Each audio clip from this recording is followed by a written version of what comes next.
பொன்னடை போட்டு இல்லை இல்லை வாங்க வாங்க.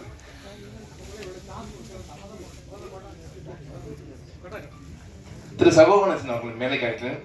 சகோ கணேசன் சார் வாங்க ப்ளீஸ். சாரி வாங்க.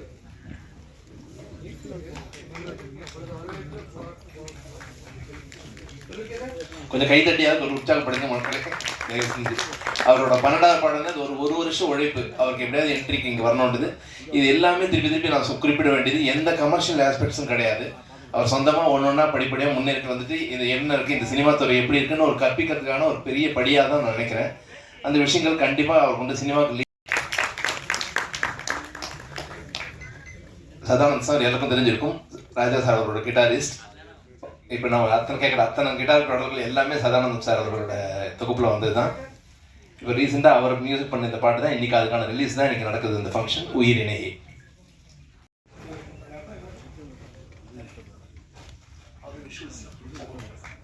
விஷுவல்ஸ் எல்லாம் அவர் தான் பண்ணிட்டு நடத்தாரு. சதாவை பற்றி 2 வார்த்தை சொல்றது தான். அதுக்கு என்ன பின்னால் மறந்துச்சுன்னா கஷ்டம். சதா வந்து சாதாரண நீங்கள் உட்காந்துருக்க அப்படி உட்காந்துருங்க. சதா வந்து வெறும் கிட்டாரிஸ்ட் அப்படின்னு சொல்லி நினச்சிட்டு இருக்கீங்க. இன்னைக்கு இந்த விழா எடுக்கிறது வந்து அவர் இசையமைச்ச முதல் பாட்டு இன்னைக்கு போட்டாரு. அந்த ரீர்கார்டிங் கிட்டும் அவர் இசையமைச்சார். ஏன்னா வெறும் பேர் வந்தார். என்னுடைய மியூசிக்கில் வாசிச்சிருக்காரு, அண்ணனுடைய மியூசிக்கில் வாசிச்சிருக்காரு. நாங்கள்லாம் எங்களுக்கு சான்ஸ் கிடைக்காத காலத்தில் அவங்க வீட்டில் தான் உட்காந்துருப்போம். சுதர்சன மாஸ்டர் உங்களுக்கு தெரியாமல் இருந்திருக்காரு நிஜமா.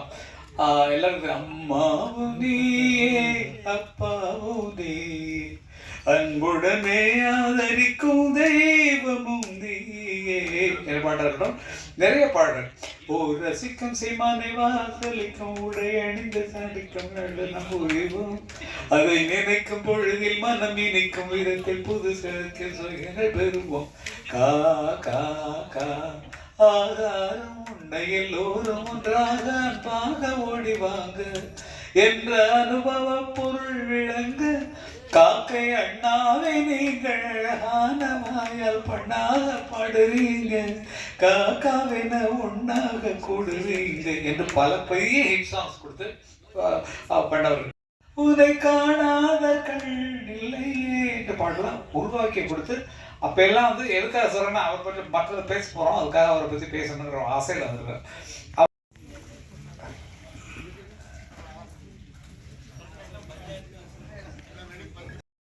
பண்ணோம்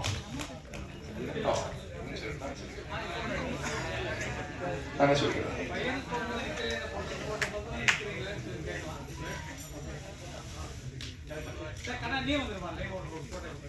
ஃபர்ஹான்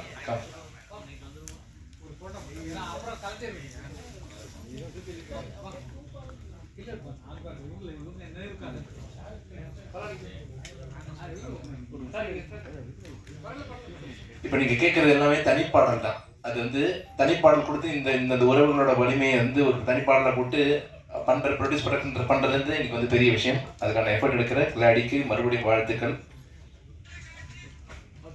அருமையான நட்பு இது. இவர் நிஜமா வந்தது அண்ணனுடைய 50வது விழாவுக்கு அவரை பாராட்டணும்னு சொல்லி தான், 50வது வருஷத்துக்கு வந்து பாராட்டணும்னு சொல்லி தான் அண்ணன்ட்ட போய் ஒரு அன்பளிப்பு கொடுத்தாரு, பேசினாரு. ரொம்ப நேரம் அண்ணா வந்து பேசிக்கிட்டார். அதிசயம், அந்த மாதிரி பேச மாட்டாரு. இவரோட பேசியிருந்தார் சந்தோஷமா. நாங்கள் இப்போ யூஎஸ் ட்ரிப்பு போகிறோம் நாங்கள்லாம் சேர்ந்து. அப்போ வந்து எல்லாத்துக்கும் நான் ஒரு நேரம் வாங்க சொல்லி கூப்பிட்டுருக்கோம். அந்த மாதிரி உலக சுற்றுலாவுக்கும் வருகிறார். இந்த பழக்கத்தை ஏற்படுத்தி கொடுத்த கண்ணன் அவர்களுக்கு ரொம்ப நன்றிகளை சொல்லிக் கொள்கிறேன். அதுவும் இல்லாமல் அவருடைய இசையில் கூடிய விரைவிலே என்னுடைய பாடல்கள் நேற்று 2 பாட்டு எழுதினோம் அமுதன் அவர்களது இயக்கத்தில். அது மாதிரி எனக்கு சான்ஸ் கொடுத்ததுக்காகவும் சேர்த்து இல்லை, அது தனியாக நான் ஒரு விழா வச்சுக்கிறேன். அதை எழுதியிருக்கிற நியூஸும் உங்களுக்கு சொல்கிறேன். அமுதன் டைரக்ஷனில் அவர்கள் தமிழ் படம் 3ல் 2 பாட்டு எழுதிக்கிறேன். எக்கச்சக்கமாக இருக்கும் பாருங்க.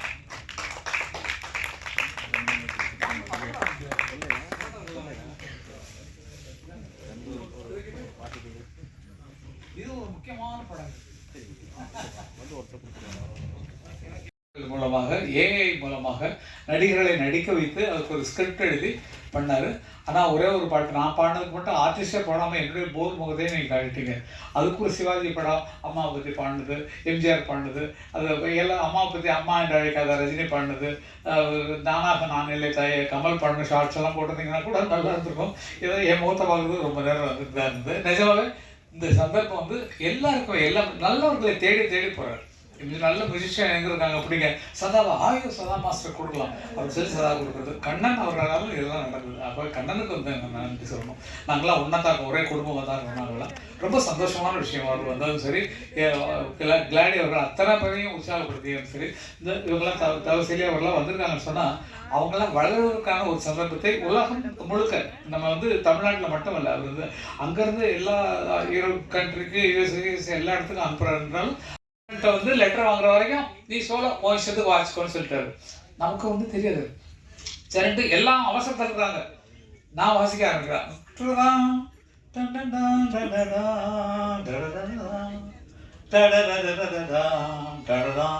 வாசிட்டு இருக்கேன். அதுக்கு மேலே எனக்கு தெரியல. நான் என்ன பண்ண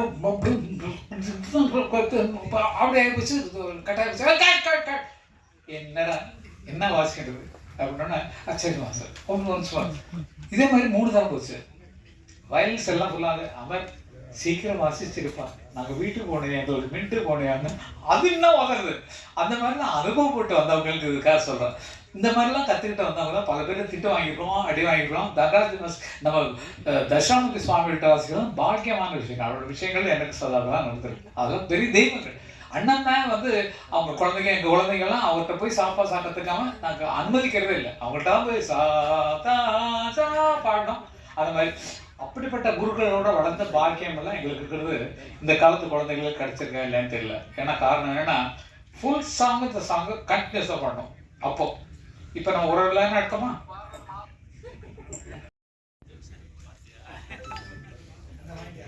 நாங்கள் அந்த காலத்தில் நாடகத்தில் வாசிக்கும் போது இவங்க வந்து ராயப்பேட்டையில் இருந்தாங்க. அதெல்லாம் பாபுலாம் திருட்டு குழந்தை அப்பா அவங்க வீட்டில் போய் சாப்பிட்றது எல்லாம் சரின்னு பார்த்துக்கிறோம்.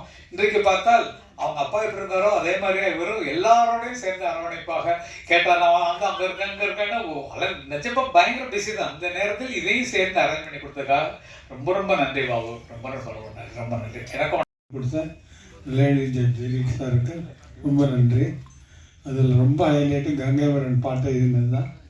நான் அவர்கிட்ட சொன்னேன், அவர் சாங் கொடுத்துருக்கார் பாட்டு எழுதினேன்னு. அவர் எங்கேயோ காரில் போயின்னு இருக்காரு. நான் டியூன் போட்டேன், அப்படியே உடனே எழுதி ஒரு 10 நிமிஷத்துக்குள்ளே பாட்டு எழுதி எனக்கு கொடுத்துட்டார். இந்த சாங் இவ்வளோ சூப்பராக வந்துருக்கு. நீங்கள் பார்த்தீங்களா? அப்புறம் நான் இதை இவ்வளோ தூரம் மியூசிக் பண்ணுறதுக்கு காரணம் இளையராஜா தான். அவர்கிட்ட ஒர்க் பண்ண எக்ஸ்பீரியன்ஸு. அவர் பார்த்தீங்கன்னா எனக்கு xylophone, vibraphone, electric guitar, acoustic guitar எல்லா இன்ஸ்ட்ருமெண்ட்டையும் என்கரேஜ் பண்ணியிருக்காரு. அவர்கிட்ட ஒர்க் பண்ண அந்த எக்ஸ்பீரியன்ஸ் இந்த ஜென்மம் இல்லை, எந்த ஜென்மத்தில் என்னால் மறக்க முடியாது. Ilaiyaraaja, I love you. இந்த மேடையில் நான் நிற்கிறதுக்கு முதல் காரணம் என் பெற்றோர்கள். மற்றது என் இனத்துக்காண்டியும் என் மக்களுக்காண்டியும் மரணித்த மாவீரர்கள் எல்லாருக்கும் நான் அஞ்சலியை செலுத்தி இந்த மேடைக்கு என்னை வரவழை இதுவரை கொண்டு வந்த, என்னை அகதியாக எடுத்து நல்ல வேலை, நல்ல தொழில் வாய்ப்புகளை அமைத்து நல்ல கல்வியை தந்து வளர்த்த என் நாடு டென்மார்க். அந்த நாட்டுக்கு நான் நன்றியை சொல்லிக்கொண்டு, இசை என்றால் நானே இதுக்குள் வந்தேன் என்று பார்த்தேன் என்றால் ராஜேஸ்வரை தவிர எனக்கு வேறு யாரையும் சொல்ல தெரியாது. ராஜேஸ்வர் வந்து 50 வருஷம் இசைத்துறைக்கு, ஆனால் நான் அவருடைய தீவிர விசிறியாக 40 வருஷம் இருக்கின்றேன் என்பதை நான் பெருமையாக சொல்லிக் கொள்கின்றேன். நாங்கள் பார்த்தோமானால் அந்த காலத்திலே எம்எஸ் விஸ்வராக இருக்கட்டும், ராஜேஸ்வராக இருக்கட்டும், எப்பயுமே வந்த பாடல்கள் எல்லாம் வந்து ஒரு குடும்பத்தை ஒன்றாக வைத்திருக்கக்கூடிய ஒரு சூழலை வைத்திருந்தது. வந்த படங்கள், அந்த காலத்தில் வந்த பாடல்கள் எல்லாமே வந்து ஒரு இணைப்பை, ஒரு பிணைப்பை ஒரு குடும்பத்துக்குள் வைத்திருந்தது. ஆனால் இந்த காலத்தில் வெறும் பாடல்களின் வரிகளை வந்து புரியாமல் இருக்கின்றது என்பது ஒரு கவலைக்குரிய விடயம். அதனால் தான் நான் யோசிச்சேன் வந்து ஏதாவது ஒரு வழியில இந்த இனத்துக்கு ஏதாவது ஒன்று செய்ய வேண்டும் என்று. அதன் காரணமாகத்தான் உறவுகள் என்று ஒரு ஆல்பத்தை தொடங்கி ஒவ்வொரு கலைஞராக நான் தேடி கண்டுபிடிச்சு நல்ல தமிழையும் நல்ல இசையையும் திருப்பி 80களில் இருந்தது போல் கொண்டு வர வேண்டும் என்ற ஒரு ஆரங்கத்தில் தான் இதை தொடங்கினேன். இது நான் எந்த பணத்துக்காண்டி நான் இதை செய்யவில்லை, எந்த பண வரவையும் எதிர்பார்த்து நான் இதை செய்யவில்லை. மக்களுக்கு இவர்களைப் போன்ற பெரிய கலைஞர்களை ஏன் தமிழ்நாடு கைவிட்டது என்றுதான் என்று எனக்கு விளங்கவில்லை. ஒரு மொழி புரிந்தால்தான் நல்ல இசை வரும் என்பது எனது கருத்து. ஒரு மொழி புரிந்தவன், கலாச்சாரம் புரிந்தவனால்தான் நல்ல இசையையும் கொடுக்க முடியும், அந்த கலாச்சாரத்தை கட்டுப்பாட்டாக வைத்திருக்க முடியும்.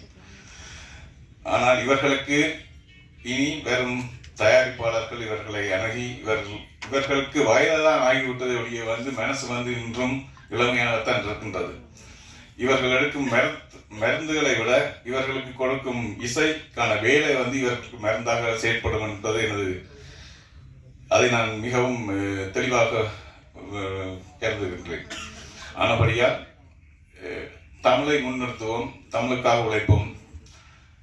எமது பிள்ளைகள், எமது வருங்கால பிள்ளைகள் நல்ல பாடல்களை கேட்க வேண்டும், அதற்கு எல்லோரும் உழைப்போம் என்று கூறி இந்த சந்தர்ப்பத்தை வழங்கிய எல்லோருக்கும், டைமண்ட் மகு சார் மற்றும் இங்கே கூடி வந்திருக்கும் எல்லா பத்திரிகையாளர்களுக்கும் எனது மனமார்ந்த நன்றிகளை தெரிவித்துக் கொள்கின்றேன். இந்த பாடலை பாடிய தவசீலி ஃபாரான்,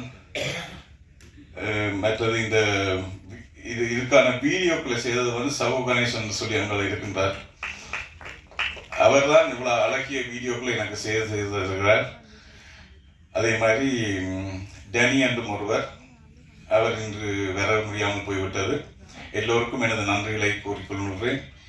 அதே மாதிரி வார்த்தைகளால் இவர்களுக்கு நன்றி சொல்ல இயலாத இந்த ஜம்பவான்களுக்கு இங்கே இந்த மேடையில் 3 கிட்டாரிஸ்ட் இருக்கிறாங்க.